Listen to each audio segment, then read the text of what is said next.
దేశం ప్రపంచం జనాభా సంక్షోభాన్ని ఎదుర్కొంటుంది. ఏ దేశంలో అయితే ఎక్కువ జనాభా ఉన్నారో ఆ దేశాలకి ఇప్పుడు గిట్టుబాటు పెరిగింది. మానవ వనరులు ఉన్నటువంటి దేశాలు అవసరమవుతుంది.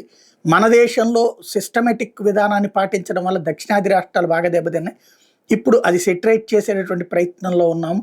కాబట్టి ఎక్కువ మంది పిల్లల్ని కనండి అని చెప్తున్నటువంటి చంద్రబాబు గారు అందులో భాగంగా మేము అధికారంలోకి వస్తే మహిళా ఉద్యోగినులకి ఇప్పటిదాకా ఇద్దరు పిల్లల్ని వరకు మాత్రం వాళ్ళకి మాతృత్వ సెలవులు ఉంటాయి 90 రోజుల పాటు. దాన్ని 180 రోజులు చేస్తానని ఎంతమంది అయితే అంతమందికి అవకాశం ఇస్తానన్నారు. తాజాగా ఈవేళ ఆ మేరకు ఉత్తర్వులు ఇచ్చారు. ఎవరైతే మహిళా ఉద్యోగినులు వాళ్ళకి సంబంధించినటువంటి ఎవరైతే వాళ్ళకి కాన్పు వచ్చేటటువంటి సందర్భంలో 180 రోజులు సెలవు ఇస్తారంటే బిఫోర్ నుంచి ఆఫ్టర్ ఒక 6 నెలల పాటు సెలవులు తీసుకోవచ్చు. అదే సందర్భంలో ఇద్దరు పిల్లలు కాదు ఎంతమంది పిల్లలకి అందలుచుకుంటే అంతమందికి సెలవులు యాక్సెప్టబుల్ ఆ ఆదేశాలు ఇచ్చారు.